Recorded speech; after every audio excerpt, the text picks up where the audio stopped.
ఎంత విసుగుదల అంటే చాలా విసుగుదలగా ఉంటుంది. ఇక్కడ అంటున్నాడు అంటున్నాడు, నేను దేవుడిని శోధించానండి, నేను అడగను, ఆయన శోధింపను. అయితే దేవుడు అయితే నువ్వు శోధించవద్దు, నువ్వు అడగవద్దు, నువ్వు సూచన ఏమి కోరుకోవద్దు, దేవుడే ఒక సూచన చూపిస్తాడు. గట్టిగా స్తోత్రం చెప్పండి. ఏమిటా సూచన? కన్యక గర్భవతి, కుమారుడు కదా కుమారుడు పేరు పెడతారు. రాజు ఎంతో అడగ తెలిసిన విషయం. నేను చెప్పడానికి ప్రయత్నించే విషయం ఏంటంటే ఈ రోజు మన ప్రసంగాంశం సూచన ఏంటి చెప్పండి? సూచన. జాగ్రత్తగా వినాలి. ఈ కుటుంబం, ఈ బిడ్డలు, ఈ ఆరోగ్యము, ఈ అభివృద్ధి, ఆశీర్వాదం, ఈ మేలు అంతా ఇక్కడే రాదు. ఇక్కడ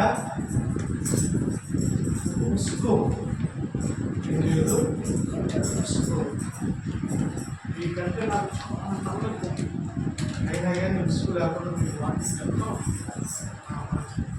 వినడానికి మీకు ముసుగు రాకూడదు, పరిచయం చేయడానికి ముసుగు రాకూడదు, బిడ్డల మీద మీకు ముసుగు కదా రాకూడదు. ప్రార్థన చేయడానికి ముసుకోక ప్రార్థన చేయమని దేవుడు మనకి చెప్పాడు.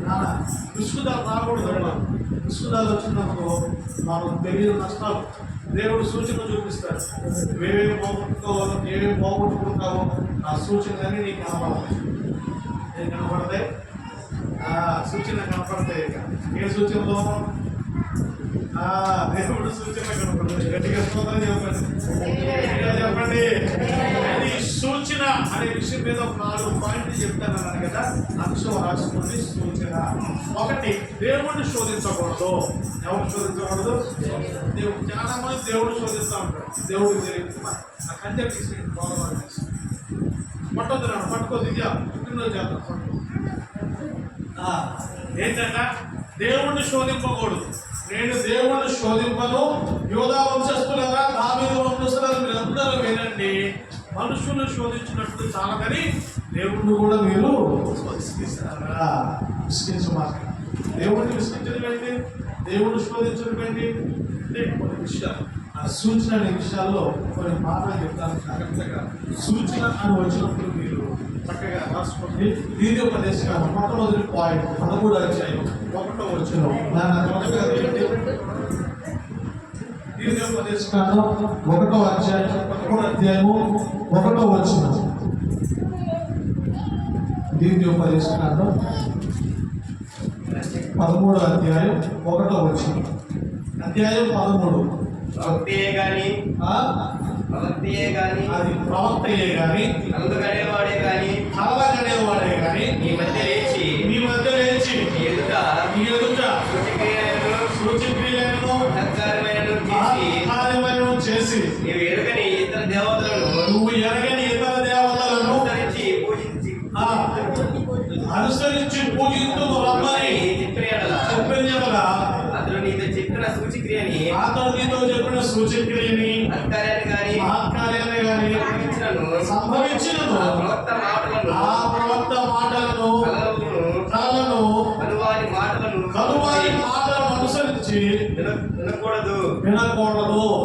ఏలయనగా మీరు మీ దేవుడైన యెహోవాను పూర్ణ హృదయముతోను పూర్ణ ఆత్మతోను ప్రేమించుచున్నారో లేదో తెలుసుకొనుటకు ఈ దేవుడైన యెహోవా మిమ్మల్ని పరీక్షించుచున్నాడు. గట్టిగా స్తోత్రం చెప్పండి. గట్టిగా చెప్పండి. ఇక్కడ ఏం జరిగిందో తెలుసా? కలనగనేవాడు, ప్రవక్తలు, సూచక్రియలు చేసేవాడు, మహత్కార్యాలు చేసేవాడు ఈ మధ్యలో తెలుస్తారు.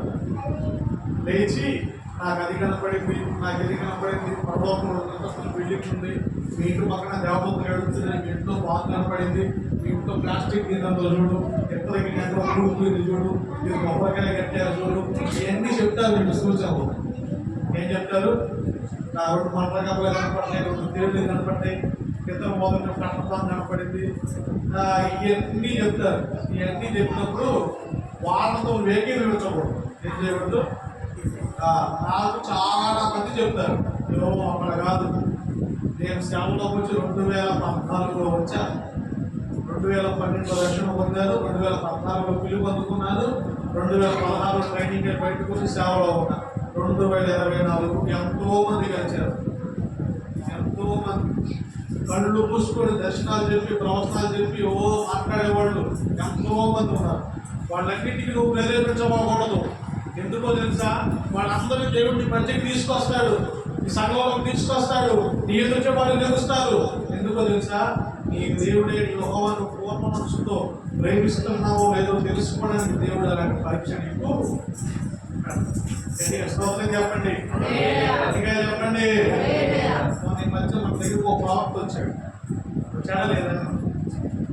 వచ్చి చక్కగా మోకాళ్ళు చూపించాడు, ప్రార్థన చూపించాడు, దర్శనాలు చూపించాడు, సూచన చెప్పాడు. అవునా కదా? అవన్నీ చెప్పాడు, మంచిదే. కానీ అవన్నీ నమ్మొద్దని నేను అట్లా. స్వస్థతలు ఉన్నాయి, క్రియలు ఉన్నాయి, ఇంకా ఫలాలు ఉన్నాయి, ప్రవచనాలు ఉన్నాయి, అన్నీ ఉన్నాయి. కానీ సూచనలు మాత్రం లేవు.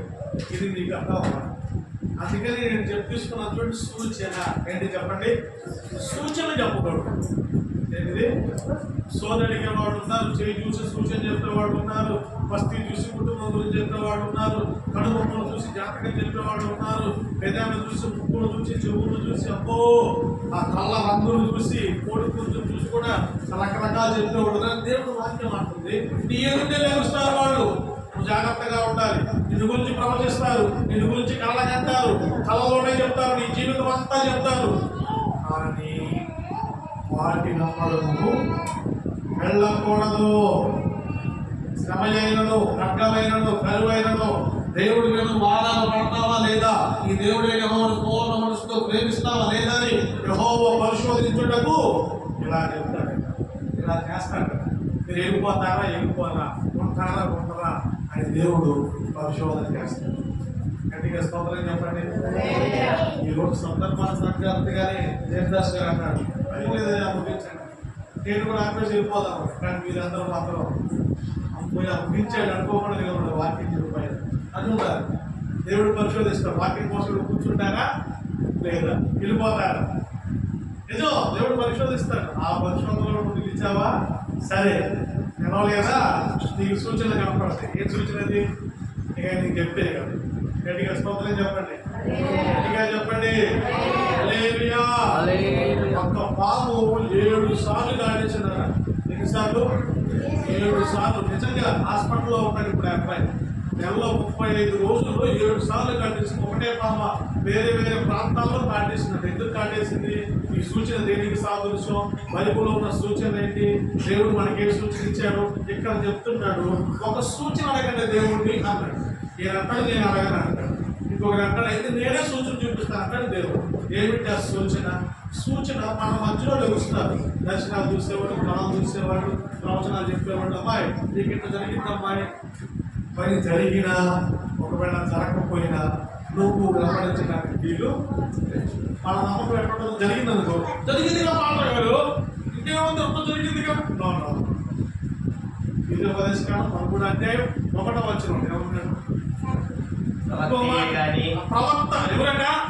ప్రవక్తయే కానీ, నల్లగనేవాడే కానీ ఈ మధ్య లేచి ఎదుట సూచక్రియలను మహత్కార్యములను చేసి నీవు ఎరుగని దేవతలను అనుసరించి యుద్ధము రమ్మని చెప్పిన యెడల అతను నీతో చెప్పిన సూచక్రియను గాని మహత్కార్యములు గాని సంభవించినను మాటలు అంటే జరిగినను ఆ ప్రవక్త మాటలను కళ్ళగని వారి మాటలను వినకూడదు. మీరు మీ దేవుడైన యెహోవాను పూర్ణ హృదయముతోను పూర్ణ ఆత్మతోను ప్రేమించుచున్నారో లేదో తెలుసుకొనుటకు మీ దేవుడైన యెహోవా మిమ్మల్ని పరీక్షించుచున్నాడు. గట్టిగా స్తోత్రం చెప్పండి, చెప్పండి. 1000 రూపాయలు నాటు తగిలిందంట. దేవుడికి స్తోత్రం. పలహారం తెచ్చిందట. ఒకరోజు శ్రమ వచ్చిందట, మానవుల గ్యాప్ తగ్గిందట. ఏం దేవుడు అంటారు. అదేంటి అంటే దేవుడు పరీక్షిస్తున్నాడు. ఉన్నప్పుడు ఎలా ఉంటున్నావు, లేనప్పుడు ఎలా ఉంటున్నావు. ప్రవక్త మీ మధ్యనే లేచాడు, మీ మధ్య లేచి ప్రవచిస్తున్నాడు, కథ కంటున్నాడు, అన్ని చెప్తున్నాడు. అటువైపు వెళ్ళకూడదు. అది వాక్యానికి సూచన కాదు, అద్భుతానికి సూచన కాదు. నువ్వు సూచనగా బతకాల్సింది ఏంటో తెలుసా? నీ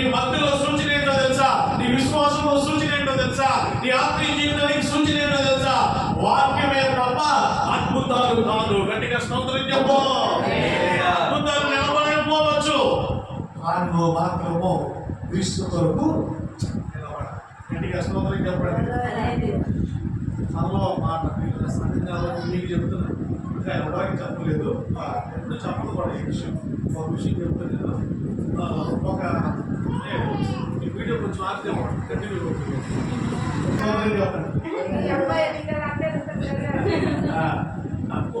కాబట్టి సూచన మనం వాటి మీద ఎప్పుడు కూడా ఆధారం నెంబర్ 2 చెప్తాను. రాజుల గ్రంథము, మొదటి రాజుల గ్రంథము 13:3 త్వరగా ముగించేశాను. 2 పాయింట్లు చెప్తాను అవసరం లేదు. ఈ బలిపీఠము బద్దలైపోయి దాని మీద ఉన్న అగ్ని ఉక్కి ఒలిగిపోతే యెహోవా ఇచ్చు సూచన ఇది చెప్పి ఆ దినమున ఆ ప్రవక్త సూచన ఒకటి ఇచ్చెను. సరిపోతుంది. గట్టిగా స్తోత్రం చెప్పండి.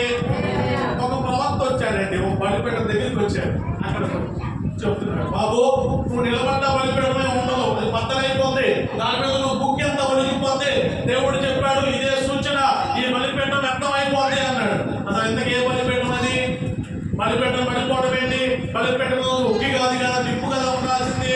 బలిపీఠం ఎందుకు పడిపోతుందంటే సొలొమోను కుమారుడు రెహబాము యెరోబాము కట్టించిన బలిపీఠం మీద యెహోవా ఆజ్ఞాపించిన వేరే ఒక ఆజ్ఞ తీసుకొచ్చి వేరే ఒక స్థలంలో బలిపీఠం కట్టి కార్యక్రియలు చేస్తుంటే దేవుడు వచ్చి ఇదిగో నా సూచన మీరు చూడండి అన్నాడు. ఈ ప్రవచనం ఎప్పుడైతే చెప్పాడో, ఈ సూచన ఎప్పుడైతే చెప్పాడో ఉన్న బలంగా బలిపీఠం ఒలిగిపోయింది, గుప్పెంతా ఒలిగిపోయింది. అలా ఒలిగిపోవాలి యెరోబాము అన్నాడు. అలా బాగా పట్టుకోవడానికి చెయ్యి ఎట్లయితే చెప్పాడో అంతవరకు చెయ్యి ఎండిపోయింది. ఏమైందట? ఎండిపోయింది. ఎంతకు బాగుపట్ల మోస చేయలాగే ఎండిపోయింది సగం పడికి. అది చూసి ప్రజలందరూ ఆశ్చర్యపోయారు. యెహోవా చూసి ఇలా ఉన్నది, బలిపీఠం పడిపోతాయని చెప్పాడు కదా, పడిపోయింది అన్నాడు. వీళ్ళందరూ నమ్మగా వచ్చేసి అంతా గలిపి చేస్తుంటే ఎమ్మటే దేవుడు పంపించిన ప్రవక్త ఇంటలేడని చెప్పి అప్పుడు కళ్ళు తీసుకుంటాడు. ఒక అతను కొడతాడు, అతని పేరు యెషై కొడతాడు. ఇదే బలిపీఠం దగ్గర అలా దేవుడు ఇష్టమైన పనులు చేసి దేవుడికి బలిపిస్తాడు. గట్టిగా స్తోత్రం చెప్పండి. ఆ తర్వాత ఆయన ప్రేమించి ఇంటికి తీసుకెళ్ళి బహుమానం ఇచ్చిందని అమ్మని చెప్పి ఆయన తీసుకెళ్తున్నప్పుడు ఆ చేయి చక్కగా ప్రార్థన చేయగలిగినప్పుడు అప్పుడు ప్రార్థన చేస్తాను. నేను చెప్పండి ప్రేమించి ఈ సూచన బలిపీఠం గురించి ఒకటి. ఈ రోజు నీ బలిపీఠం బద్దలు కాకూడదు, నీ ప్రార్థన జీవితం బద్దలు కాకూడదు, నీ కుటుంబం బద్దలు కాకూడదు, నీ ఆత్మీయ జీవితం ఎన్నడూ బద్దలు కాకూడదు. ఎటువంటి బలిపీఠం కలిగి ఉన్నావో, ఎటువంటి ప్రార్థన జీవితం కలిగి ఉన్నావో ఒక్కసారి నువ్వు గుర్తిరగాలి. గట్టిగా స్తోత్రం చెప్పండి. చెప్పండి. గ్రహింపులైన వాడిగా ఉన్నాడు, వ్యర్థమైన బలిపీఠాన్ని కట్టాడు, దేవుడి సూచన కనబడినా దేవుడిని నమ్మని వాడిగా ఉన్నాడు. ఆ తర్వాత చెయ్యి ఎండిపోయిన తర్వాత, చెయ్యి బాగుపడిన తర్వాత సేవకుడు నా ప్రవక్తని పిలిచి, అమ్మో యెహోవా పంపించిన ప్రవక్త నువ్వేనని చెప్పి అప్పుడు చెప్పాడు. గట్టిగా స్తోత్రం చెప్పండి. గట్టిగా చెప్పండి. ఇది ఏ సూచన? ఇదిగో ఒక సూచన బలిపీఠం గురించి 3వ మాట. మత్తయి సువార్తమానం 12:35 వచ్చిన సూచన అనే మాట వచ్చినప్పుడే మీరు అండర్లైన్ చేసుకోవాలి. మత్తయి సువార్తమానం 12:38 వచ్చిన మత్తయి సువార్త 12:38 చదువున్నాను. అప్పుడు శాస్త్రులను పరిశీలనను కొందరు బోధకుడా నీ వలన సూచక్రియ చూడగోరుచున్నామని ఆయనతో చెప్పగా ఆయన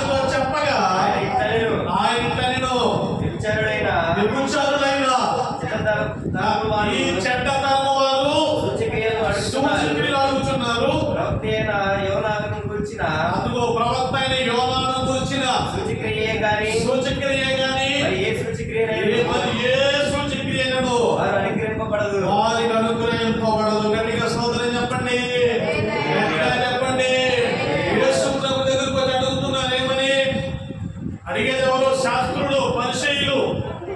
ప్రభువా బోధకుడా, నాకు సూచక్రియ కనపడాలి. ఇప్పుడు నువ్వు చెప్పినట్లుగా నువ్వు మెస్సీయా అయితే, నువ్వు చెప్పినట్లుగా యేసు ప్రభువు అయితే, నువ్వు చెప్పినట్లుగా దేవుని కుమారుడు అయితే నాకు క్రియని హల్లెలూయా హల్లెలూయా. హృదయపాలెంలో కనుక పాస్టర్ గారు నిజంగా పాస్టర్ గారు అయితే మా రోగం అవ్వాలి ఏంటంటే రోగం అవ్వాలి. నాకు అండర్స్టాండ్ ఏంటి? యేసుప్రభు ఏమన్నాడు? యోనాను గురించిన సూచక్రియలు తప్ప నీకు ఏ సూచక్రియ నీకు అనుగ్రహించబడదు. వ్యభిచారులైన చెడ్డతనం సూచక్రియలు అడుగుతున్నారు కానీ ప్రభు కోపడ్డాడు. మనం అడగాల్సిన సూచక్రియలు నీకు అంతకమ్మా ఏంటి పాస్టర్ గారు సూచక్రియ కనపడదు ఎట్లా ప్రభు నమ్మాలి? ఎట్లా ప్రభు నమ్మాలా? సూచన కనపడాలా? సూచన కనపడాలంటే కనపడుతుంటే ఒక సూచన. ఎందుకో తెలుసా? ఒకప్పుడు నా జీవితం బాగాలేదు, ఒకప్పుడు నా కుటుంబం బాగాలేదు, ఒకప్పుడు నా వ్యక్తిగత జీవితం బాగాలేదు, చాలా మోతగా భయంకరమైన స్థితిలో జీవించాను. ఈ రోజు ప్రభు నన్ను పిలిచాడు, ఆయన నన్ను మార్చుకున్నాడు, ప్రేమనిచ్చాడు, నా రక్తంతో నా పాపాలన్నీ క్షమించాడు, నన్ను నూతన సృష్టిగా మార్చాడు. ఆయన సాక్షిగా ఈ రోజు నేను బలిపెట్టు నిలబడి మాట్లాడు. ఎంతకంటే సూచన ఏముంది? దేవుడు మార్చాల్సింది నీ మనసుని, లేదా నీ గాయాన్ని. నీ మనసునే కాదు, మనస గాయాలు ప్రభుత్వం ఉంటాయి కానీ మనసు మార్చినప్పుడు మనము నూతనపరచబడతాం. కాబట్టి దేవుడి దగ్గర మనం ఏమనకూడదు? సూచనలో తెలుసుకో మార్చుకోనే కాదు.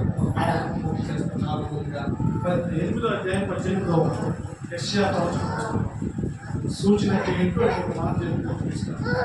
యెషయా ప్రవచన పుస్తకం 8:18 ముగించేస్తాను. వెళ్ళిపోతుంది చెప్పగా 15 నిమిషాలు కూడా చెప్పాలి. అయిపోయింది. ఇదిగో ఇదిగో నేను యెహోవా నాకు ఇచ్చిన పిల్లలను